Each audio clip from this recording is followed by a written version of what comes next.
namastê, namaskar, axé a todos vocês.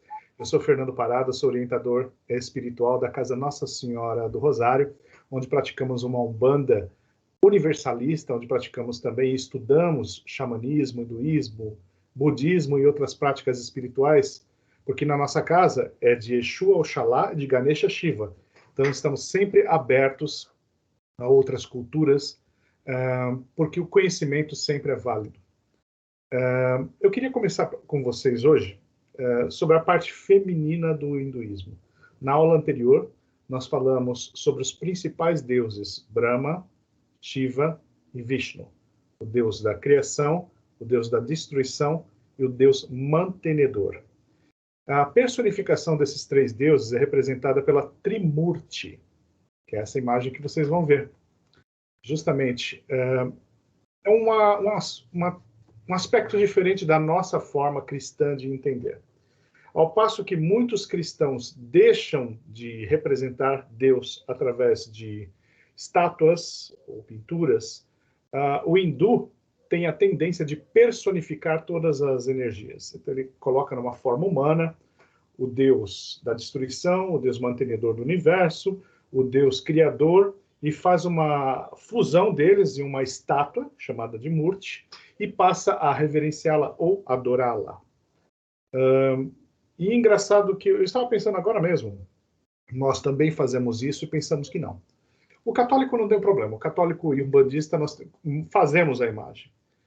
Nós temos essa questão de reverência às nossas divindades. Mas aqueles que dizem, não, é maldito o homem que se prostrar diante de uma imagem, e aí já não quer mais saber, ele mesmo sabe que a imagem de Deus, né, nós somos ligados à imagem e semelhança de Deus, foi assim que foi escrito, não é?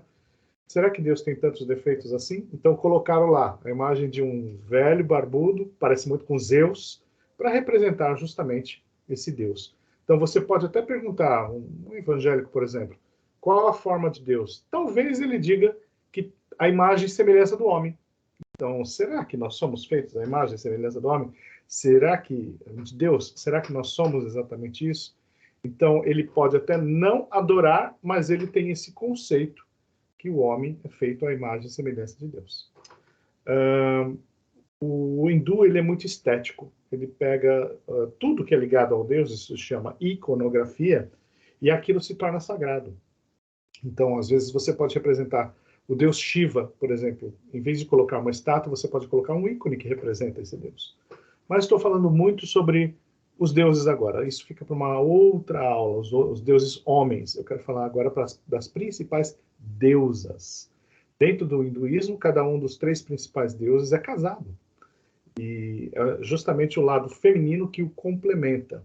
E nós sabemos depois que esses três casais, todos os deuses, tanto os deuses quanto deusas, formam depois um Brahman supremo, um Deus supremo, que nós entendemos por Deus, criador, né, de todas as coisas. Não só criador, mas tudo em uma coisa só, como nós entendemos. A deusa Sarasvati é a esposa do deus Brahma. Brahma é o deus criador. E ela também está ligada à criação, mas muito mais à criatividade. Essa deusa, ela é a personificação do rio Sarasvati, inclusive muito parecido com Iemanjá, lembra-se? Iemanjá é a deusa de um rio, que depois se tornou a deusa do mar no Brasil, mas vamos lá para Sarasvati. Ela é uma deusa normalmente representada sentada sobre uma flor branca de lótus, ou sobre um cisne branco. Ela leva sempre uma vina, que é um instrumento musical, segura em uma das mãos um japamala, que é um rosário de oração, dizendo que é a prática da meditação. Ela faz parte do crescimento espiritual da pessoa, a prática justamente do mantra e da concentração divina, que nós chamamos de darshana. Ela é a deusa das artes, é a deusa da dança, é a deusa de tudo que é ligado à criatividade. A deusa da escrita, dos poemas. Então, muito reverenciada pelos artistas, pelos bailarinos, todos os escritores sempre fazem a sua reverência a essa deusa. Então, ela seria o feminino de Brahman. Depois nós vamos falar sobre Lakshmi. Eu gosto muito dessa deusa, ela é muito adorada na Índia toda, inclusive no dia do Diwali, que é o Festival das Luzes, ou Dipali. Eu acabei de fazer uma oferenda para Sarasvati e também para Lakshmi hoje. Lakshmi é a deusa da riqueza, da abundância, da sorte. Ela traz... ela é muito parecida com Oxum, exceto a parte da fertilidade. Então, a fertilidade, depois a gente vai conversar um pouquinho melhor sobre isso.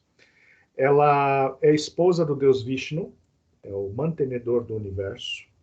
Agora vamos falar sobre esse casal cósmico, Vishnu e Lakshmi. Vishnu manda sempre os seus avatares à Terra. E todas as vezes que seus avatares vêm, eles não vêm sozinhos, principalmente nas últimas encarnações. Quando Rama veio na Terra, ele veio acompanhado de Sita. Quando Krishna veio na Terra, ele veio acompanhado de Radha. E todas essas vezes que você vê um Deus, ele está acompanhado de sua Shakti, do feminino. Quando é Krishna, está com Radha, e dizem que, inclusive, é perigoso representar o Deus Vishnu sozinho. Ele tem que estar acompanhado da sua parte masculina e sua parte feminina para se complementar. No meu altar eu tenho Vishnu, no meu altar eu tenho Lakshmi. Ela é representada com 2 flores de lótus. Quando é com 2 elefantes ao lado, principalmente, ela traz todas as bênçãos. Ela derrama moedas. Com uma mão ela abençoa, com outra ela derrama moedas. Quando vocês virem que os deuses ou deusas têm vários braços, significa onipotência. E essa deusa é muito invocada na Índia, e aqui também, pelo menos por mim, para o comércio. É uma deusa polivalente. Ela traz o dinheiro, né? Ela produz o dinheiro para o deus Kubera distribui. Ele seria o tesoureiro. Mas ela é a deusa da manifestação dessa sorte, dessa opulência. Ela é a deusa do dinheiro, da prosperidade. Muitas bênçãos. Todo comerciante é devoto de Lakshmi. Certa vez, Lakshmi pediu um dos filhos de Parvati, a deusa do amor, porque ela não podia ter filhos. E justamente Parvati teve muitas dúvidas em relação ao que fazer, se ela deveria doar o deus Kartikeya, que é o deus do amor e da guerra, ou o deus Ganesh. E ela cedeu por uns tempos Ganesh para que acompanhasse Lakshmi. Ganesh é o deus destruidor de todos os obstáculos, mas acima de tudo da sabedoria. Então é muito comum, inclusive na minha casa, você encontrar esses 2 deuses. Lakshmi, que é o do dinheiro, da abundância, que é a do dinheiro e da abundância, e Ganesh, que é o deus da sabedoria. Não adianta você ter dinheiro e não ter sabedoria para utilizar. E não adianta você estudar e ser muito sábio e também não ter abundância na sua vida. Então, essas 2 energias são importantes. Quando uma delas não tem equilíbrio, a vida não vai para frente. Então, é por isso que muita gente reclama, principalmente no Brasil. Por que nada dá certo? Tem que ter sabedoria e tem que ter abundância. As 2 energias têm que estar juntas. Não adianta você receber um monte de dinheiro e você gastar com coisas que não são necessárias naquele momento. Seja sábio.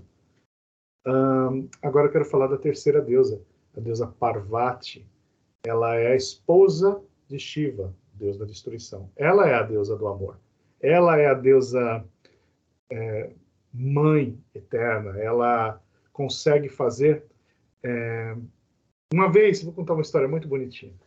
Ela é casada com Shiva e Shiva é um deus asceta. Ele se distanciava durante muito tempo de casa, porque ele ia meditar por meses ou anos. E teve uma época, já contei isso em outro momento, que ela, muito sozinha, ela pegou um boneco de pano e transformou no deus Ganesh, que era uma criança normal, não tinha cabeça de elefante nem nada. E esse menino passou a ser seu filho, acompanhar, e Shiva não sabia que ela tinha esse filho, porque veio de uma forma mágica, e num outro momento, ela foi tomar um banho e pediu para que o filho guardasse a porta de sua alcova. Shiva, ao retornar, viu o menino na porta da alcova e ele não conhecia Ganesh, Ganesh não o conhecia, e justamente Shiva cortou, num acesso de fúria, cortou a cabeça de Ganesh. E aí, depois, Parvati exigiu né? Aí vem o sagrado feminino, sempre forte, exigiu que ele trouxesse, se vira, né? Eu quero nosso filho de volta. E ele foi, através de um processo mágico, encontrar um animal que doasse seu filho, que foi um elefante que doou a cabeça, e por magia, Ganesh se tornou o filho de Parvati e Shiva. Tem uma história muito interessante em que todos os deuses têm o seu meio de transporte. Enquanto Sarasvati está sobre um cisne, ela pode ser representada, inclusive, como com um cisne e com um pavão. O pavão do lado não pode ser o transporte dela, porque o pavão é vaidoso. E se você for sábio, você não vai utilizar o pavão como seu meio de transporte. Ela utiliza o cisne, que é muito mais delicado, para seguir esse rio. Ele sabe o lado direito, o lado esquerdo, o lado correto, para navegar, né, com ela sobre suas costas de uma forma muito tranquila e estável. O deus que é Ganesh, ele tem como transporte um ratinho. E uma vez teve uma competição entre todos os deuses, qual seria o deus que seria mais rápido numa corrida a dar volta ao mundo? Então todos os deuses foram e Ganesh não foi nessa corrida, ele ficou esperando. Então, quando ele já tinha perdido, falaram assim, estava quase perdendo, falou, todos nós estamos correndo, como que você não se movimentou? Ele falou assim, porque eu vou dar a volta ao mundo mais rápido do que vocês. Ele subiu em cima de um ratinho, que é o símbolo de humildade. Um elefante em cima de um rato. E ele deu a volta em seu pai e sua mãe, Shiva e Parvati. E ele falou, eles são o mundo. Então, a partir desse ensinamento, nós entendemos que ele deu a volta ao mundo, porque deu a volta aos seus pais. Olha que legal a valorização dos pais, a valorização das tradições, do que é mais sagrado para todos nós. Então, falamos sobre Sarasvati, falamos sobre Lakshmi, falamos sobre Parvati. Parvati, por ser a deusa do amor, ela tem muitas variedades, ela pode ser a do amor, mas muitas vezes ela é severa. Vamos falar agora sobre Durga. Durga talvez seja a deusa mais poderosa da Índia, dos milhões de deuses que existem lá. Porque, num determinado momento, os deuses estavam guerreando contra os demônios, e um deles era o demônio mais poderoso e não estavam conseguindo. Então fizeram a invocação da Shakti divina, deusa, e deram a ela todas as suas qualidades. Por isso que Durga, ela tem 8 braços. Deram todas as suas qualidades e armas para que ela pudesse guerrear. Ela vem em cima de um tigre ou de um leão. E ela veio sobre esse demônio, e esse demônio, inclusive, por ser uma mulher, tentou seduzi-la e disse, você é tão bela, você é tão forte, você não gostaria de ser minha esposa? E ela falou assim, para ser meu esposo, só se me vencer no campo de batalha. E ela o venceu. A partir desse momento, a deusa Durga, ela é a mais poderosa das deusas, muito invocada na Índia, para todas as dificuldades, quando nós precisamos vencer um inimigo, uma dificuldade muito grande, é invocada justamente essa deusa poderosa. A segunda, não segunda, já vamos estar na quarta, vamos falar da quinta deusa agora, Kali. Ela é uma continuidade de Durga. Num determinado momento, os deuses estavam também numa situação difícil, não estavam conseguindo destruir os demônios. Existia um demônio chamado Raktabija, e o próprio Shiva não estava conseguindo destruir esse demônio, porque quanto mais você cortava pedaços dele, era como a Hidra de Lerna da Grécia, lembra? Daquele sangue brotavam mais pedaços, e esse demônio não se destruía. Nisso, foi pedida ajuda a essa deusa, e a deusa se tornou Kali.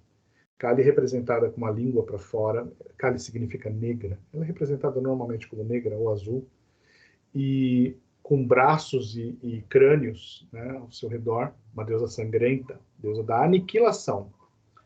E ela, ao cortar a cabeça do demônio, ela bebeu o sangue do demônio. E aquilo a colocou em êxtase. E ela começou a destruir todo o mal que existia sobre a Terra. E nessa dança, nessa fúria, ela se sentia cada vez mais poderosa e mais poderosa. Imagina uma mulher em fúria. Ela bebia o sangue e ia colocando braços e crânios, né, sobre seu saiote. Até o momento que o próprio Shiva falou, ela vai destruir o mundo. E ele falou assim, para! E ela, no momento de êxtase profundo, ele se encontra, inclusive, aos pés dela, e ela pisoteando este Shiva. E a questão de respeito, se você observar, novamente, Shiva obedecendo a mulher. Ele pediu e se colocou aos pés dela, e ela é representada dessa forma. Então, a partir deste momento, essa fúria, essa vontade da aniquilação, ela se acalmou. Essa é uma deusa que é muito invocada quando você precisa de um exorcismo, quando você precisa se livrar dos seus próprios demônios, quando você precisa de uma mãe severa para te ensinar, ou até mesmo ensinar o próximo. Então, é uma deusa muito forte, muito poderosa, que nós fazemos a invocação em momentos extremos. Não vou dizer para você que Kali, dentro de casa, é uma deusa para se invocar toda hora. É nos momentos que há realmente necessidade. Que é uma deusa que tem um aspecto sombrio, mas que ela nunca vai deixar de ser a nossa mãe, né? Ela nunca vai deixar de ser a Devi, justamente representada por essa capacidade, essa força de transformação e destruir todo o mal e transmutar em algo melhor. Existe um mantra. Eu queria falar para vocês, assim como existe a Trimurti dos três principais deuses, homens, existe a Tridevi, que são as três deusas fundidas em uma estátua só, em uma forma só, para se reverenciar essa divindade, Parvati, Lakshmi, Sarasvati. Eu pedi para minha querida Camila, que está me ajudando na gravação, ela é a minha voz da consciência, providenciar, para deixar no card, algumas músicas, uns mantras, principalmente de Krishna Das, que ele faz uma reverência, ele canta muito bem para todos esses deuses e deusas, e quando se fala em a Mãe Divina, eu entendo que a voz dele é uma voz que nos faz transcender na hora da meditação. Todos nós precisamos dessas formas de Deus, ou dos deuses, para entender determinados momentos da nossa vida, para transmutar, transformar, criar força, tranquilidade, criatividade. Tudo isso é necessário. São os braços de Deus. Eu queria fazer com vocês agora uma pequena meditação voltados a Kali, para todos aqueles que precisarem se livrar de momentos difíceis, exorcizar seus demônios, se livrar de todas as dificuldades. Claro, vocês vão encontrar muito mais material, muitos outros mantras, variações. Interessante fazer 108 vezes para se livrar, para limpar a sua alma. Então, nós vamos fazer uma meditação breve, poderosa, um mantra muito rápido para invocar a energia da Mãe Kali. Om Mahakali.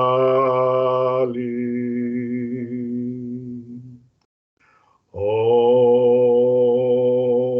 Mahakali. Om Mahakali.